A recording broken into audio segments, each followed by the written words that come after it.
In this Canva tutorial, let's take a look at how to add guides to your Canva mobile design.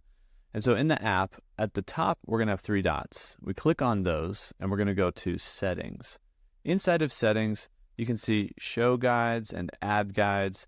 So you would click on Add Guides, and that's going to give you the option to add different columns of guides. So you could do, just really quickly, a 12-column, 3-column, or even a 3x3 grid. You can also do a custom guide set. So you can adjust the columns, the gap between the columns, and the margin. And then you could also go to rows and adjust whether or not you want rows. And so we could type in 3 here, and then you can adjust the gap again.